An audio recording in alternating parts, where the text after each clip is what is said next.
1987년에 저는 엄마를 따라 예수님을 믿게 됐어요. 얼마 안 돼 성가대에 들어갔는데 아무리 일이 바빠도 꼬박꼬박 예배에 참석했어요. 그때 교회 집사님께서 제가 신앙생활을 열심히 하니까 주일학교 교사를 해보라고 권유하셨어요. 그렇게 저는 주님을 위해서 더 열심히 일하고 헌신하게 되었죠. 1995년이 되어선 교회에서 주일 예배 드리는 신자들이 점점 줄어들고 동역자들끼리는 질투하고 다투는 일이 많았고 설교 말씀도 늘 똑같은 얘기를 반복하기만 했죠. 마음이 너무 답답했어요. 그래서 성가대 자매랑 같이 다른 교회들을 찾아다녔죠. 어떤 장로님은 주님이 곧 돌아오실 거니 우리는 깨어 기다려야 한다고 했고, 또 다른 교회 목사님도 주님이 오실 때가 됐으니까 자신을 비우고 그릇을 준비하면서 주님께 죄를 자복하고 회개해야 한다고 했어요. 저는 그 대답들이 너무 실망스러웠어요. 교회가 이렇게 황폐해지고 설교자들은 더 이상 설교할 말씀도 없고 신자들도 믿음이 식어가는 걸 보면서 저는 결국 신학을 공부하러 갔어요. 신학교를 졸업하고 돌아와 성도들을 돌보고 교회를 부흥시키고 싶었거든요. 3년 후에 신학교를 졸업하고 교회로 돌아와 교사가 되었을 때 교회를 부흥시키겠다는 의욕이 넘쳐났어요. 저는 여기저기 다니면서 설교하기 시작했어요. 한 번은 아는 목사님이 저를 큰 교회에 초청해서 설교를 부탁했죠. 본당에는 1000명이 넘는 사람들이 설교를 듣고 있었고 부속 예배당에는 TV까지 설치돼 사람들이 TV 화면으로 저를 보면서 설교를 듣고 있었죠. 정말 기뻤어요. 형제 자매들이 저를 선생님이라고 친근하게 불러주시고 가는 곳마다 저를 애워싸고 이것저것 물어보고 하니까 마음에 기쁨이 가득 차오르고 역시 교사는 일반 형제 자매하고는 다르다니까. 교회에서 월급도 주고 어디 가든지 사람들이 존경하고 웃는 얼굴로 맞아주고 설교하러 나가면 교회에서 교통비까지 대주네. 아직 목사도 아닌데 이렇게 좋은 대우를 받다니. 앞으로 목사 안수받고 여러 큰 교회에서 설교하게 되면 형제 자매들이 나를 더 존경하고 흠모하겠지? 이런 생각이 들었죠. 그러다 얼마 안 가 저는 지역 3자 애국 운동위원회 부회장으로 선출됐어요. 그때 전 역시 내가 신앙생활도 잘하고 설교도 잘해서 그런가 보다. 나중에 목사 안수를 받으면 관리하는 범위도 더 넓어질 테고 나를 아는 사람도 더 많아질 거야. 그럼 어디에 가든지 사람들이 나를 우러러보고 칭찬할 거야. 다들 내가 유명한 목사란 걸 알게 되겠네? 이런 생각을 했어요. 하지만 얼마 못 가 제가 신학교에서 배운 이론적인 지식들이 거의 다 떨어져 가는 걸 느꼈어요. 설교할 때마다 늘 하던 얘기만 반복하게 되면서 고리타분해졌어요. 그래서 저는 이리저리 각종 자료와 책들을 뒤져서 내용을 짜집게 했어요. 심지어 신학 공부할 때 필기했던 노트를 뒤져보기도 했지만 별로 달라진 게 없었어요. 교회가 점점 더 황폐해지고 설교를 들으러 오는 사람들도 줄어들고 예배에 와서는 의자에 엎드려 잠만 자는 사람도 있었어요. 전 너무 혼란스러웠어요. 나는 열심히 주의 일을 하면서 교회를 부흥시키려고 노력도 하고 형제 자매들을 돕고 있는데 왜 교회는 오히려 더 황폐해지는 걸까? 이런 의문이 생겼죠. 1999년 9월 아버지를 뵈러 다른 지역에 갔을 때였어요. 제 여동생이 어떤 자매님을 데리고 와서 전능하신 하나님의 말세 복음을 전해주더라고요.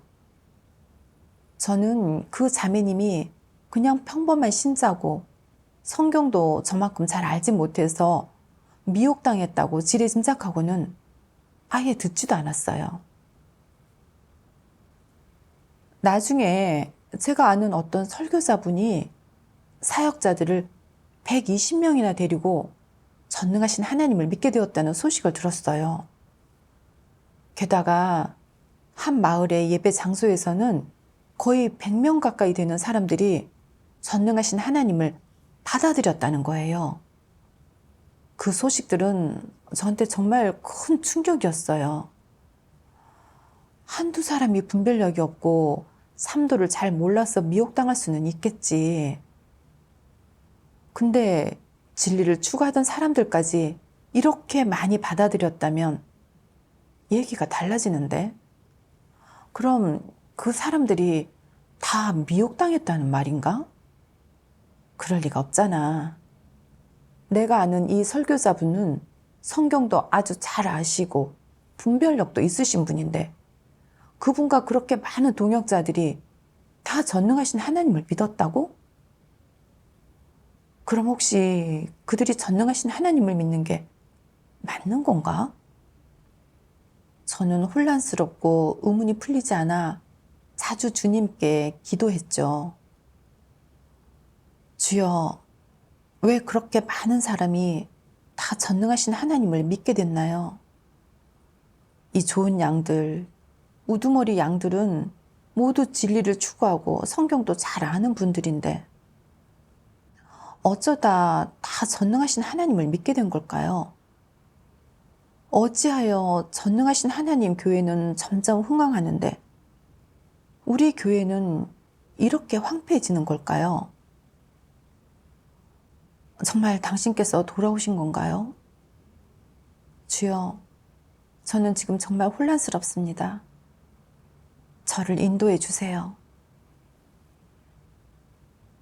2000년 4월에 여동생 집에 갔는데 동생이 또다시 전능하신 하나님의 말세 복음을 전해주더라고요. 그러면서 이렇게 교제했어요.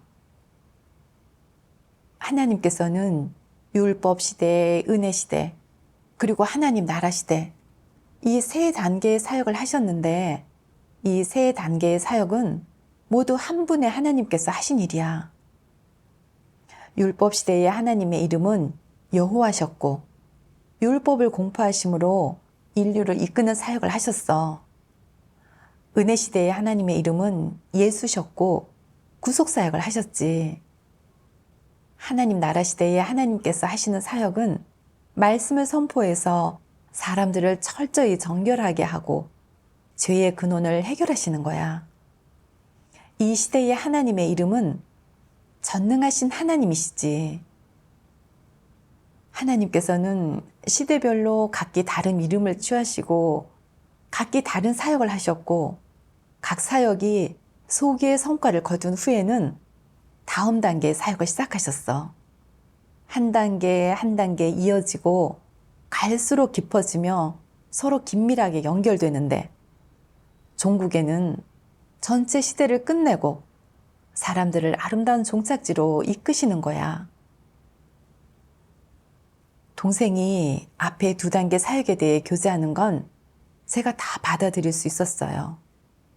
그런 내용들은 성경에 다 기록되어 있었으니까요.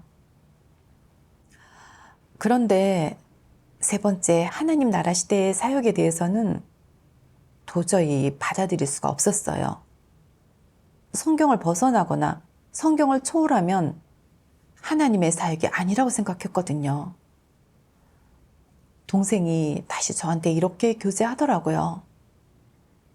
성경은 하나님의 앞 두 단계 사역에 대한 기록이야. 하나님의 사역이 먼저 있고 그 후에 사람이 기록한 거잖아. 성경이 완성될 당시에는 하나님께서 말세 사역을 아직 안 하셨을 때인데 어떻게 미리 성경에 기록될 수 있겠어? 동생의 말을 들으니 일리가 있는 것 같았어요. 동생이 또 여러 가지를 교제해 주었는데 듣다 보니 성경에 부합하는 것 같고 꽤 좋게 느껴지기도 했어요. 그래도 혹시 잘못될까봐 저는 받아들이려 하지 않았어요. 그때 동생이 심판은 하나님 집에서 시작한다는 제목의 책을 건네줬고 또 하나님의 말씀도 몇 편 찾아주면서 읽어보라고 하더라고요. 가만히 생각해 보니 동생이 전능하신 하나님을 믿고 나서부터는 성경도 저보다 더 잘 이해하고 믿음도 많이 자랐거든요. 게다가 또 하나님께서 성육신의 비밀을 밝히셨고 작은 두루마리를 펼치셨으며 하나님께서 사람을 정결케 하시는 일을 어떻게 하시는지에 대해서도 교제해 주었는데 들어보니까 정말 신선하고 빛비춤이 있었어요. 그건 제가 주님을 오래 믿었어도 한 번도 들어본 적 없는 내용이었죠. 근데 불과 1년도 안 되는 짧은 시간에 동생이 그렇게나 빨리 성장했다는 게 놀라웠고 신학까지 공부한 제가 여동생만 못하게 느껴졌죠. 동생이 자기가 깨달은 내용은 전부 전능하신 하나님의 말씀으로 깨달은 것이라고 말해 주었을 때 전능하신 하나님이 정말 예수님의 재림이신가? 이런 생각이 들었죠. 전에 엄마도 여러 번이나 하나님께서 사람을 구원하시는 이 천재이루의 기회를 놓치지 말고 꼭 구해보고 고찰해보라고 권고하셨거든요. 여기까지 생각이 미치자 찾고 구하고 알아보기로 결심했어요. 그 후에 제가 전능하신 하나님의 말씀을 보게 되었는데 이렇게 말씀하셨더라고요. 전능하신 하나님 말씀. 예수의 재림은 진리를 받아들이는 사람에게는 크나큰 구원이고 진리를 받아들이지 못하는 자에게는 정죄받는 기호이다. 너희는 자신의 길을 택해야 한다. 성령을 모독하거나 진리를 저버리는 일을 하지 말고 무지하고 교만한 사람이 되지 말며 성령의 인도에 순종하고 진리를 간절히 사모하고 구하는 사람이 되어야 한다. 그래야 너희에게 유익하다. 너희에게 충고하겠다. 조심스럽고 신중하게 하나님을 믿는 길을 가고 함부로 단정 짓지 마라. 또한 제멋대로 건성으로 하나님을 믿지 마라. 하나님을 믿는 사람은 적어도 겸손한 마음과 하나님을 경외하는 마음을 갖춰야 한다는 것을 알아야 한다. 진리를 듣고 코웃음 치는 사람들은 다 어리석고 무지한 자들이고 진리를 듣고도 멋대로 단정 짓거나 정지하는 자들은 다 교만한 자들이다. 예수를 믿는 사람은 모두 다른 이를 저주하거나 정죄할 자격이 없다. 너희는 진리를 받아들이는 이성적인 사람이 되어야 한다. 진리의 도를 듣고 생명의 말씀을 본 후 그 말씀 중에서 단 10,000,000,000,000이라도 너의 생각과 일치하고 성경과 일치한다고 여겨진다면 너는 그 10,000,000,000,000에 해당하는 말씀에서 계속 찾고 구하여라. 나는 또 내게 자신을 과신하거나 높이 여기지 말고 겸손한 사람이 될 것을 권한다. 미약하게나마 하나님을 경외하는 너의 마음에 더 큰 빛을 얻게 될 것이다. 자세히 살펴보고 자꾸 생각해보면 너는 이 말씀 한마디 한마디가 과연 진리가 맞는지 생명이 맞는지 알게 될 것이다. 혹자는 몇 마디 보지도 않고 이것은 성령의 깨우침에 불과해 라고 하거나 이것은 거짓 그리스도가 사람을 미혹하는 거야 라며 맹목적으로 정죄할지도 모른다. 이런 말을 하는 자는 그야말로 너무나 무지하다. 너는 하나님의 사역과 지혜에 대해 알고 있는 것이 지극히 적다. 그러니 나는 너에게 다시 시작할 것을 권한다. 너희는 말세에 거짓 그리스도가 나타난다고 해서 하나님이 선포한 말씀을 맹목적으로 정죄해서는 안 되고 미혹될 것이 두려워 성령을 모독하는 사람이 되어서는 안 된다. 그렇게 된다면 너무나 안타까운 일이 아니겠느냐. 여러 번 살펴보고도 이런 말씀이 진리도 길도 아니고 하나님의 선포가 아니라고 여긴다면 너는 결국 징벌받을 사람이고 복이 없는 사람이다. 이런 진리를 이렇게 분명하고 명확하게 말하였는데도 받아들이지 못한다면 너는 하나님의 구원을 받을 자격이 없는 사람이 아니겠느냐. 하나님의 보좌 앞으로 돌아올 복이 없는 사람이 아니겠느냐. 잘 생각해 보아라. 경솔하게 굴지도 덤벙대지도 말라. 하나님 믿는 일을 아이들 장난으로 여기지도 말라. 자신의 종착지와 앞날, 자신의 생명을 생각해야지 스스로를 우롱해서는 안 된다. 너는 이 말들을 다 받아들일 수 있겠느냐? 이 말씀을 보고 나서 10,000분의 1이라는 몇 글자에 확 사로잡혔어요. 이 말씀이 사람들의 궁금증을 해결해 줄 수 있고 내 생명에 유익하다면 절대 놓쳐서는 안 되겠다는 생각이 들었죠. 다음날 아침 일찍 동생한테 말했어요. 내가 교제한 내용 중에 60에서 70%는 다 받아들일 수 있어. 내가 여태 들어본 적 없는 내용들이 많아. 이 책의 말씀들은 힘이 있어. 그래서 정말 하나님의 사역인지 아닌지 잘 고찰해 봐야 할 것 같아. 하나님께 감사하게도 한동안 잘 알아본 결과 전능하신 하나님이 정말 재림 예수님이심을 확신하게 되었어요. 내가 그토록 오랫동안 고대했던 예수님이 이미 돌아오셨다는 생각을 하면 정말 너무 기쁘고 설렜어요. 근데 기쁜 것도 잠시 다시 망설이기 시작했어요.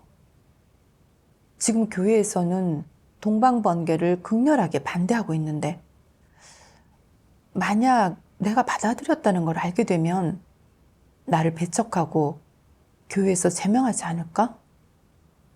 그렇게 되면 지위도 잃고 형제 자매들이 나를 어떻게 볼까? 이런 생각이 들었죠. 그랬다가 이내 생각을 바꿨어요. 동방번개는 참 도가 있는 곳이고 전능하신 하나님은 내가 고대했던 재림 예수시잖아. 이 단계의 사역은 말세에 하나님께서 시대를 끝내시는 사역인데 내가 받아들이지 않으면 결국 영혼, 육이 다 멸망하고 영원히 구원받을 기회를 놓치게 될 거야. 근데 교사라는 지위는 내가 정말 많은 심혈을 쏟아서 얻은 거잖아. 신학 공부하려고 정보기관에 좋은 직장도 그만두고 가정도 포기했어.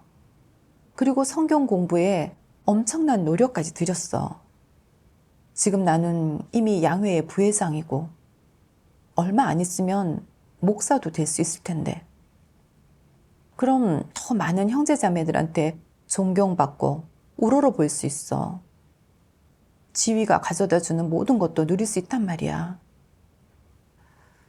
근데 지금 교회에서 나온다면 아무것도 없게 될 텐데. 이런 생각이 들었죠. 하지만 다시 생각해보니 이미 하나님께서 오셔서 새로운 사역을 하신다는 걸 알게 됐는데 하나님의 사역임을 뻔히 알면서도 받아들이지 않으면 버려지는 게 아닌가? 내가 이렇게 오랫동안 주님을 믿은 게 다 헛수고가 되지 않겠는가? 참 도를 포기하면 주님께 버림받을 게 분명하고 그렇다고 지위를 포기하면 형제 자매들한테 버림받고 교회에서 제명될 테고 이리저리 생각해도 교사의 지위를 포기할 수가 없었어요. 예수님의 사역이 2000년이나 지속됐으니까 하나님의 이번 단계 사역도 당장 끝나지는 않겠지. 일단 2년 정도는 목사 노릇을 좀 해보자. 그동안의 내 노력이 헛되게 둘 수는 없잖아. 그리고 나서 나중에 전능하신 하나님을 믿으면 되지 뭐. 결국 저는 하던 대로 교회에서 설교도 하고 전능하신 하나님 교회 쪽 예배 모임에도 나가기로 결정했어요.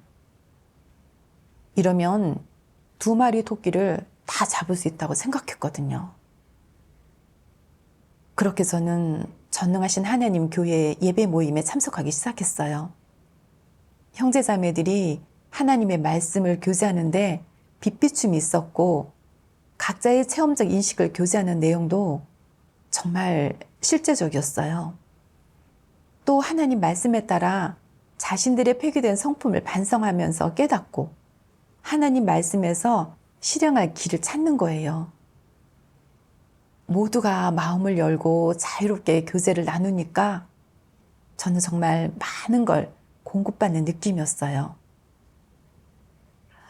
하지만 좀 난감한 느낌이 있었어요. 저희 교회에서는 제가 단상에 올라가 혼자 설교하고 모든 사람이 아래에 앉아 듣는 위치였는데 전능하신 하나님 교회에서는 그저 평범한 평신도에 불과했거든요. 저보고 실제 경험을 교제하라고 하면 할 말도 없어서 그냥 다른 사람들이 교제하는 걸 듣기만 하니까 왠지 모를 상실감이 들었어요. 내가 일단 삼자 교회에서 나오면 누가 나를 신경이나 쓰겠어? 그냥 삼자 교회에 몇 년은 더 있다가 다시 생각해 봐야겠어. 그렇게 저는 한편으로는 삼자 교회에서 설교하고 다른 한편으로는 몰래 혼자 전능하신 하나님의 말씀을 받죠. 한 번은 제가 설교를 마치고 나니 어떤 자매님이 저에게 오셔서 선생님, 설교 말씀이 왜 이렇게 무미건조하죠? 하나도 은혜롭지가 않아요. 이렇게 말하는 거예요. 순간 얼굴이 화끈거려서 어색하게 웃기만 했죠. 한동안 정말 너무 괴로웠어요. 매번 설교 전에 설교문을 준비했지만 다 예전에 했던 내용이라 새로운 깨우침이나 빛비춤이 전혀 없었거든요. 그러다 나중에 전능하신 하나님의 말씀을 보니 정말 실제적이고 신선하다는 느낌을 받았어요. 전능하신 하나님의 말씀은 성경 속의 모든 비밀을 열어주셨어요. 어떻게 하나님 앞에 마음을 평온히 해야 하는지, 어떻게 기도해야 하는지 등 실행에 관한 진리들도 가르쳐 주셔서 나아갈 길이 명확하게 보였어요. 그래서 설교할 때 전능하신 하나님의 말씀을 제 설교 안에 녹여내기 시작했어요. 그러자 형제 자매들이 졸지도 않고 정신 차리고 듣는 거예요. 예배가 끝나고 형제 자매들이 다 저한테 모여들었죠. 어떤 분들은 선생님, 오늘 설교 정말 좋았어요. 라고 했고, 또 어떤 분들은 선생님, 신학 공부 허투루 하신 거 아니네요. 저희보다 훨씬 잘 아시네요. 라고 했어요. 한 자매님은 조 선생님, 다음에도 오셔서 설교해 주실 수 있으세요? 라고 묻기까지 하니 정말 너무 기뻤어요. 그리고 앞으로는 이렇게 설교하면 형제 자매들에게 무시당하지 않겠구나 라는 생각이 들었죠. 그런데 마음 한편으로는 왠지 모르게 불안했어요. 교회에는 이제 성령의 역사가 없다는 걸 내가 분명히 알고 있고, 나도 더 이상 설교할 게 없는데 내가 전능하신 하나님의 말씀을 내 설교에 섞어서 사람들한테 내가 깨달은 것처럼 오해하게 하는 것이 과연 옳은 일인가 싶었어요. 이런 생각이 들수록 점점 더 불안해져서 결국 동생한테 전화해 이 얘기를 했어요. 동생은 저한테 엄하게 말했어요. 언니, 지금 언니가 말씀을 도둑질하고 있다는 거 알아? 이건 하나님의 성품을 거스르는 일이야. 종교계 전체의 성령의 역사가 끊어져서 더 이상 설교할 말씀이 없어진 지 오래인데, 언니가 전능하신 하나님을 받아들이지 않는데 어떻게 성령의 역사가 있을 수 있겠어? 어떻게 말씀을 전하는 설교를 할 수 있겠어? 언니가 전능하신 하나님의 말씀을 교회에 가져가서 언니 설교이냐 말하고 사람들이 언니를 우러러보게 만드는 건 사람들을 미혹하고 새 사역을 받아들이는 걸 방해하는 거 아니겠어? 언니, 얼른 죄를 자복하고 회개해. 그러고는 또 이렇게 말했어요. 세례 요한이 감옥에 갇힌 사건 알지? 이미 예수님이 오셔서 사람들한테 세례를 주셨는데 요한은 여전히 사람들을 이끌고 다른 곳에서 세례를 주고 있었어. 예수님이 오셨으면 요한은 모든 사람을 예수님 앞으로 데려가야 했지만 그러지 않고 오히려 자기를 따르게 만들었어. 그건 하나님의 사역을 방해하고 교란하는 행위였어. 결국 요한은 감옥에 갇혀 목숨까지 잃었지. 오늘날 전능하신 하나님께서 오셔서 정말 많은 진리를 선포하셨어. 그럼 언니는 하나님 믿는 사람들이 모두 전능하신 하나님의 말씀을 먹고 마실 수 있게 해주고 모두 하나님께 돌아올 수 있게 이끌어줘야 해. 그게 이성적인 모습이야. 근데 언니는 전능하신 하나님을 받아들이지 않을 뿐만 아니라 전능하신 하나님의 말씀을 도용해 설교하면서 사람들한테 언니의 설교가 훌륭하다고 생각하고 언니를 탐복하고 따르게 만들었어. 이건 사람들을 미혹하는 거야. 언니는 사람들이 전능하신 하나님께 돌아가는 걸 방해하고 있어. 심지어 전능하신 하나님의 말씀을 도용해서 설교하면서 자기 위신을 세워 하나님 선민들을 자기 손에 쥐고 있으랬어. 이건 하나님을 심각하게 대적하는 일이고 바리새인과 다를 바 없어. 언니가 회개하지 않으면 하나님께 저주받고 하나님의 징벌을 받게 될 거야. 동생한테서 그런 얘기를 들으니 불안하면서도 두려웠어요. 그 이후로는 감히 전능하신 하나님의 말씀을 섞어가면서 설교를 못 하겠더라고요. 나중에 삼자교회가 중국 정부랑 손잡고 전능하신 하나님 교회를 핍박하는 게 점점 심해졌어요. 그때도 저는 삼자교회를 떠나지 않았고 전능하신 하나님 교회의 교회 생활에 참여하지도 않았어요. 그때는 설교를 하고 나면 힘이 하나도 없고 영적으로 너무 어두워서 뭘 해도 기운이 안 났어요. 전능하신 하나님 교회에서 예배드리던 때가 생각났어요. 형제 자매들이 자유롭게 이야기를 나누고 어떤 어려움이든 함께 교제를 나누며 해결했거든요. 그땐 정말 즐겁고 해방감을 느꼈어요. 하지만 삼자교회는 정부랑 손잡고 전능하신 하나님 교회를 핍박하니까 삼자교회가 바로 큰 성 바벨론이라는 생각이 들었는데 삼자교회를 쫓아 하나님을 대적하는 악을 저지르고 싶지 않았어요. 계속 삼자에 있다가는 그들이랑 같이 멸망해 지옥에 갈 것 같았죠. 근데 삼자교회를 떠나면 목사 생활을 할 수 없게 되잖아요. 이런저런 생각이 드니까 너무 갈등되고 괴로웠어요. 제가 주님을 믿겠다고 정부기관 일까지 그만뒀고 애는 아직 어린데 집에 그냥 두고 나왔잖아요. 근데 이 삼자교회를 나오면 이 모든 걸 포기하고 쏟은 시간과 노력이 다 헛수고가 되는 것 같았어요. 목사도 못하고 형제자매들의 추앙도 다 잃어버리는 거죠. 이런 거 생각하면 또 어떻게 말로 표현하기 어려운 괴로움이 밀려왔어요. 그리고 삼자교회가 전능하신 하나님 교회의 전도자들을 신고하는 일에 내가 참여하지 않으면 하나님을 대적하는 게 아닐 거야. 어차피 나도 삼자교회에 오래 있을 생각은 없고 그냥 2년 정도 목사의 명예를 누리다가 나올 생각이니까 하나님께서 내게 죄를 묻지 않으실 거라고 생각했죠. 그래서 이 생각을 동생한테 얘기했어요. 그랬더니 동생이 그러더라고요. 언니는 뭘 위해 하나님을 믿는 거야? 지위가 언니한테 구원을 줄 수 있어? 아니면 하나님이 구원을 주실 수 있어? 그리고 엄마도 그러더라고요. 하나님의 인류 구원 사역은 이번이 마지막이야. 앞으로 닥칠 재난은 사람의 육이 감당할 수 없는 거야.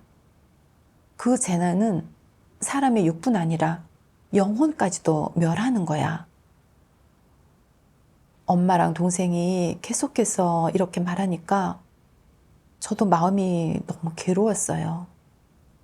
이게 참도이고 하나님이 행하시는 마지막 단계 사역이라는 걸 분명하게 알았으면 당장 삼자교회를 나와야 하는 거죠.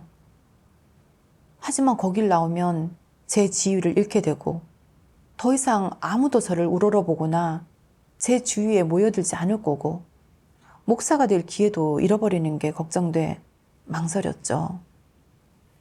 매번 크리스마스나 부활절, 추수감사절 때면 사람들이 설교자나 프로그램 인도자로 저를 추천했거든요.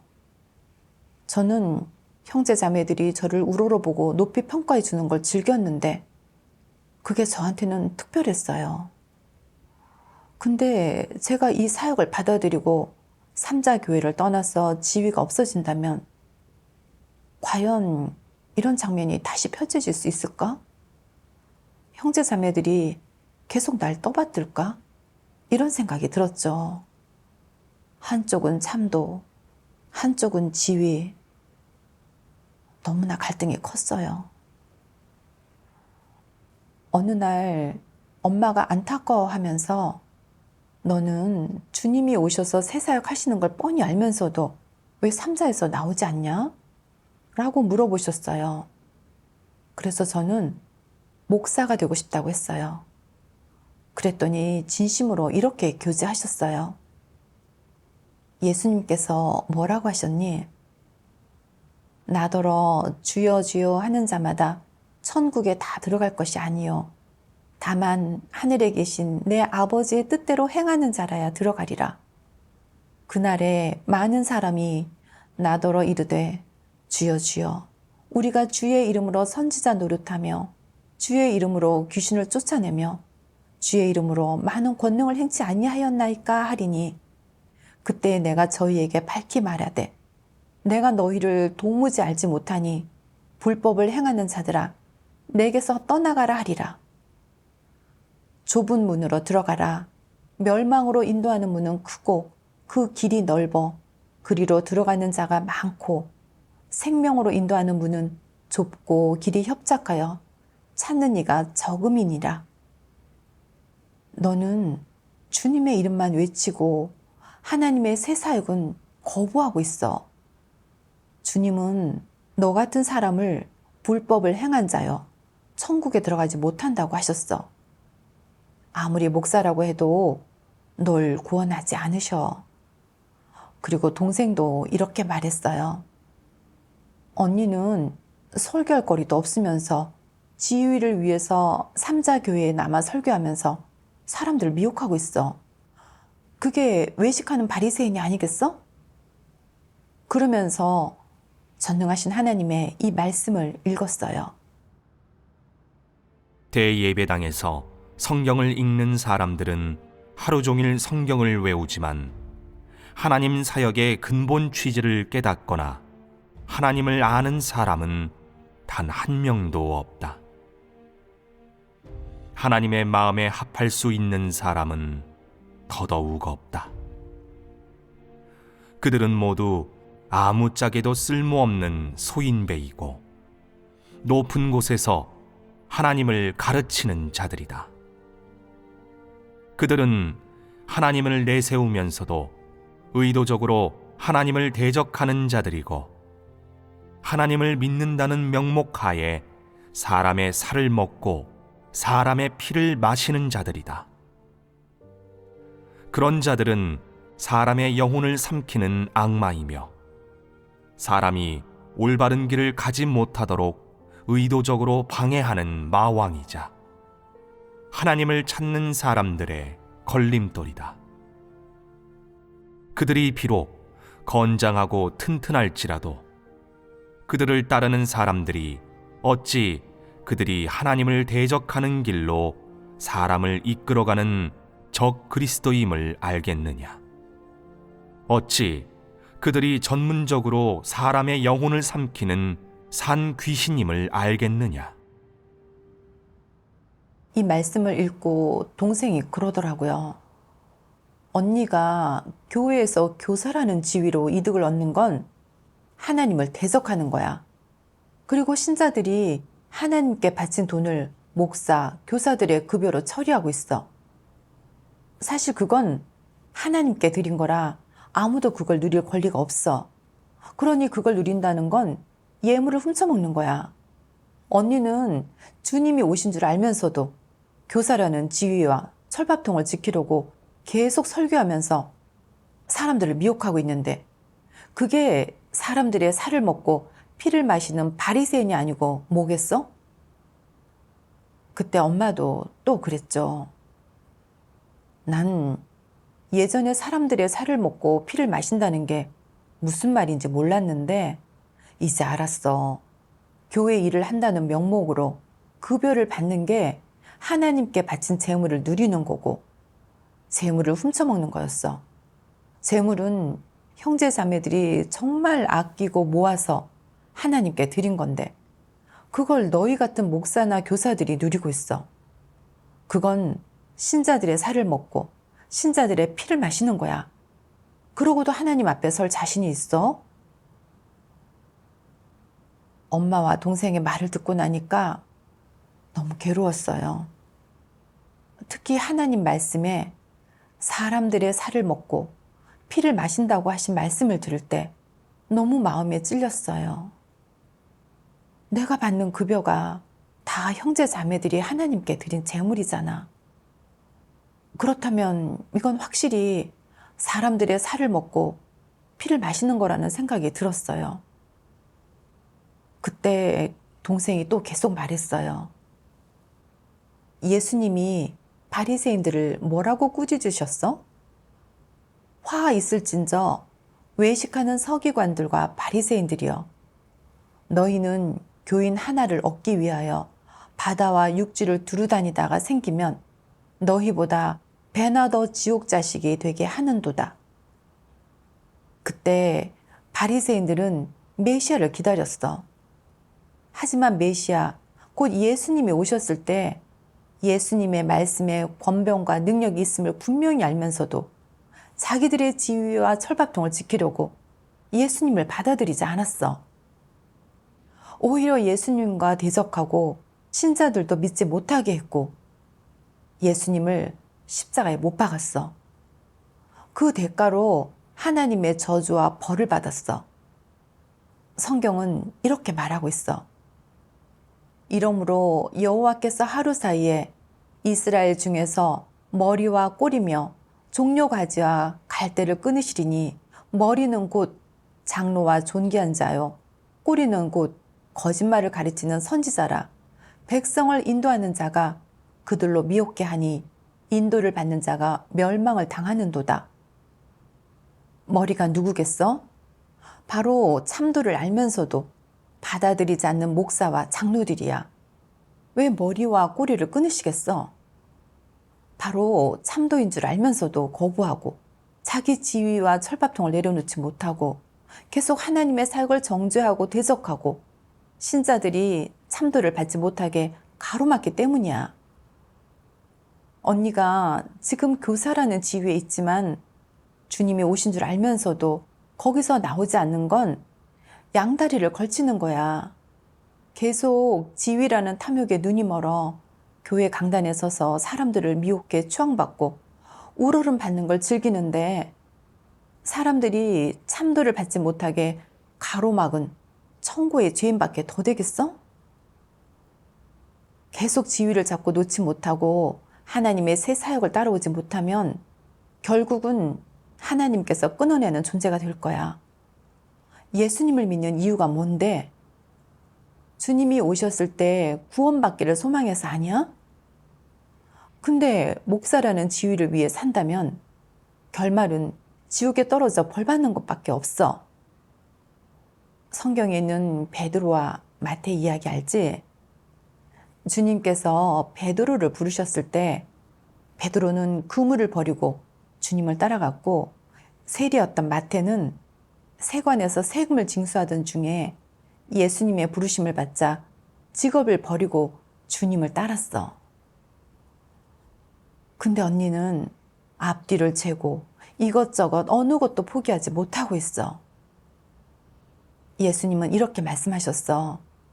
자기의 모든 소유를 버리지 아니하면 능히 내 제자가 되지 못하리라. 그리고 잠언서 14장 12절, 16장 25절에도 어떤 길은 사람의 보기에 바르나 필경은 사망의 길이니라 이렇게 말하고 있어.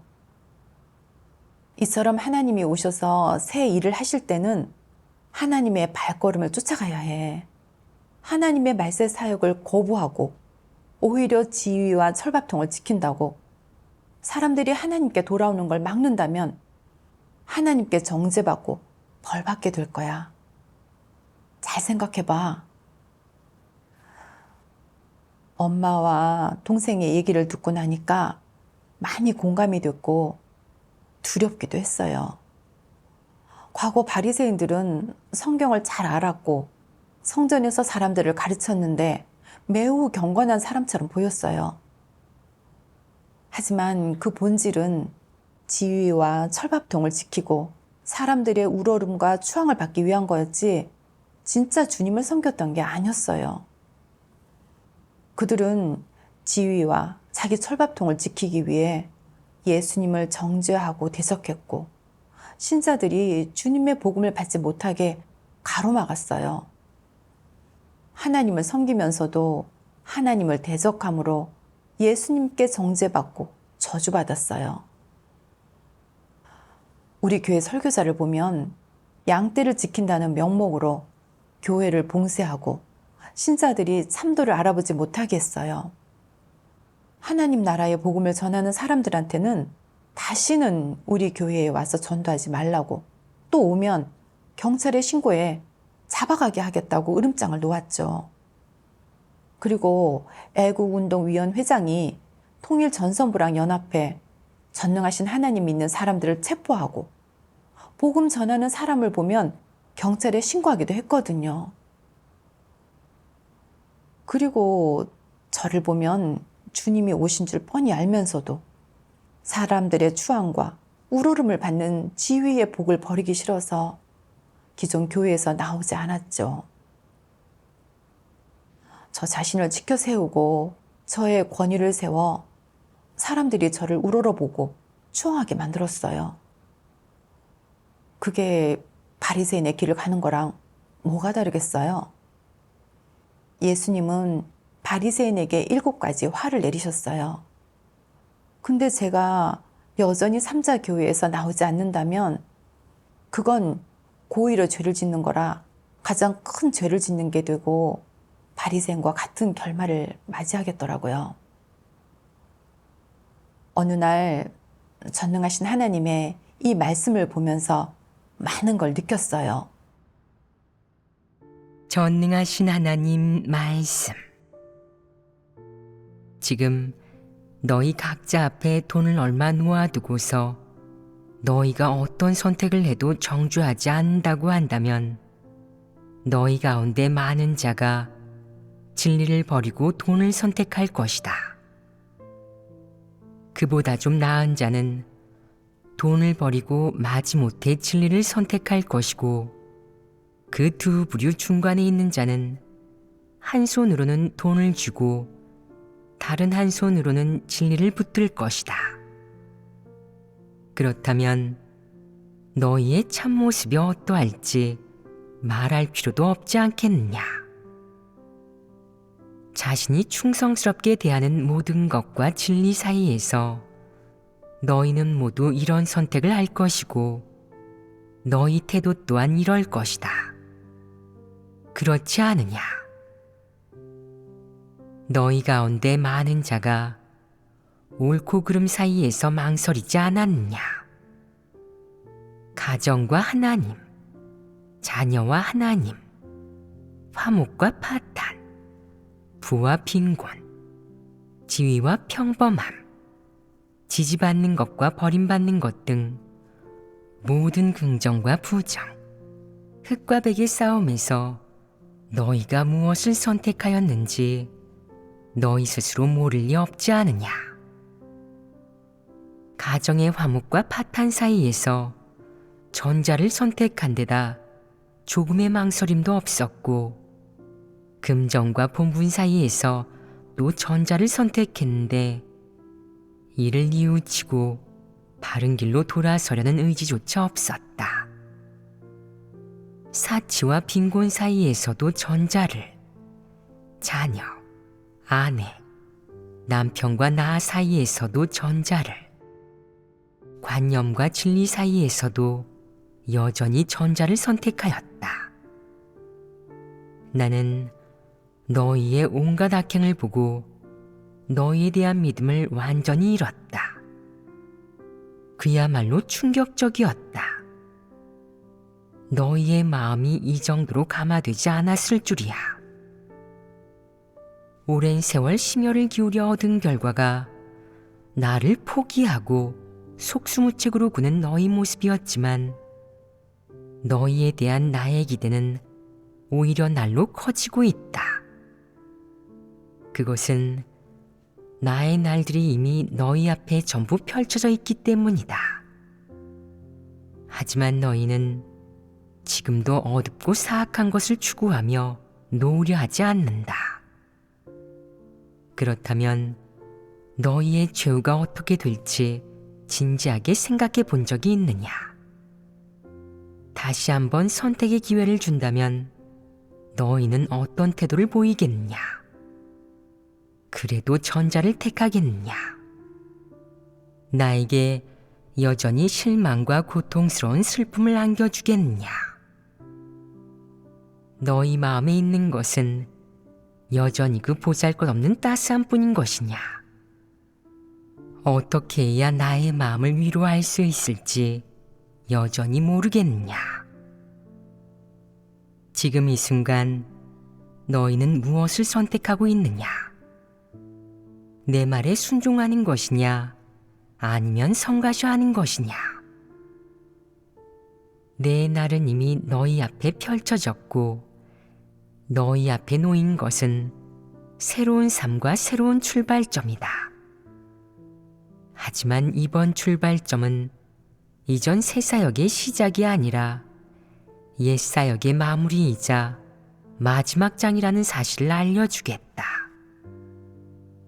나는 너희 모두 이 시작점이 예사롭지 않음을 이미 알고 있다고 생각한다. 하지만 머지않은 어느 날 너희는 이 시작점의 진정한 함의를 알게 될 것이다. 그렇다면 우리 함께 이 시작점을 지나 마지막을 맞이하도록 하자. 하지만 정의와 불의에 맞닥뜨리면 너희는 언제나 불의를 선택하기에 나는 여전히 마음을 놓을 수가 없다. 그러나 그것은 다 너희의 과거이다. 나 또한 너희의 과거를 모조리 잊어버리고 싶지만 그리 쉽지가 않다. 하지만 나에게 좋은 방법이 하나 있다. 바로 미래로 과거를 대체함으로써 너희 과거의 어두운 모습을 사라지게 하여 오늘날 참 모습을 되찾아오는 것이다. 그러자면 어쩔 수 없이 너희가 다시 한번 선택을 해야 한다. 너희가 도대체 누구에게 충성하는 사람인지 봐야 하지 않겠느냐. 이 말씀이 마음에 너무 와닿았어요. 하나님께서 저를 마주보고 물으시는 것 같아서 아무 말도 할 수 없었고 너무 후회되고 죄스러워서 참지 못하고 울음을 터뜨렸어요. 저는 분명히 전능하신 하나님이 재림주시라는 걸 알고 있기에 하나님의 사역을 받아들이고 기존 교회에서 나와야 했어요. 근데 그러면 기존 교회에서 출교되고 앞으로 목사를 못하게 될까봐 양다리를 걸친 채 2년 정도 목사를 하다가 떠날 생각을 했었어요. 사실 저도 더 이상 설교할 말씀이 없는데도 제 지위를 지키려고 전능하신 하나님의 말씀을 훔쳐다가 설교하면서 사람들한테서 지지와 추앙을 얻어내려고 했어요. 삼자교회는 정부랑 손잡고 하나님을 대적하면서 전능하신 하나님 교회 전도자들을 체포하고 있었어요. 그럼 빨리 거기에서 빠져나오는 게 맞는 거잖아요.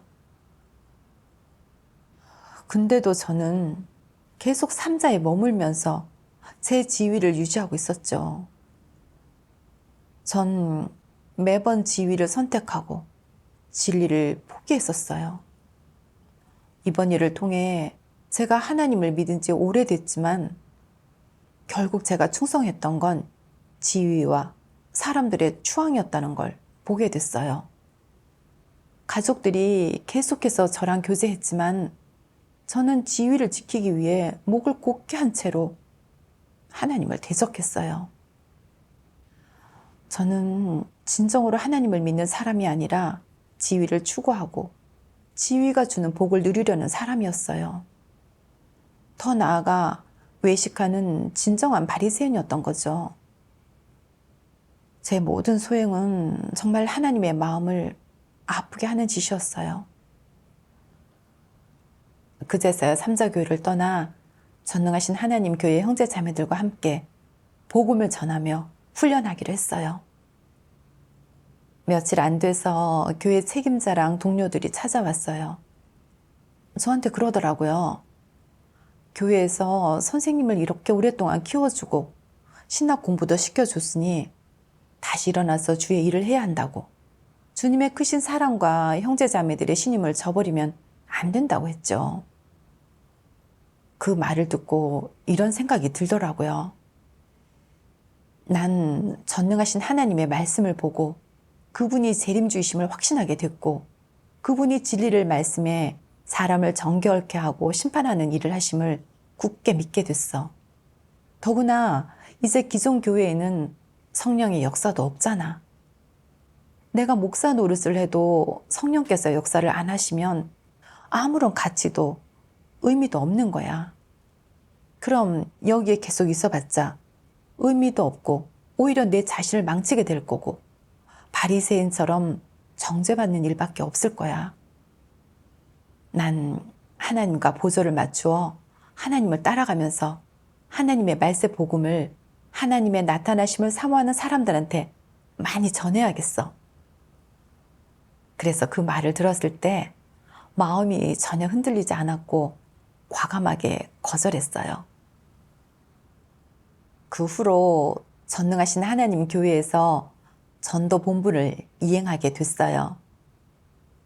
나중에 어떤 목사는 말씀이 육신으로 나타난 책의 말씀을 보고 전능하신 하나님의 말씀이 맞고 그분이 재림주이심을 인정하지만 목사라는 자리를 버리지 못해 전능하신 하나님을 거부함으로 구원의 기회를 놓쳤다는 말을 들었어요.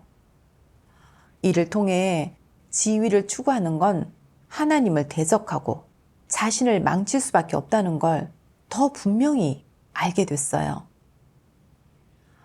정말 하나님께서 가족들과 형제 자매들을 통해 계속 교제해 주지 않으셨으면 저도 그 목사처럼 참도인 줄 알면서도 거부했을 거고, 결국 바리새인처럼 영혼, 육이 다 벌을 받게 됐을 거예요.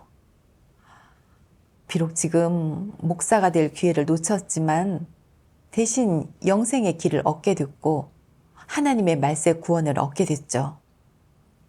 이건 아무리 높은 자리에 올라도 얻을 수 없는 거잖아요.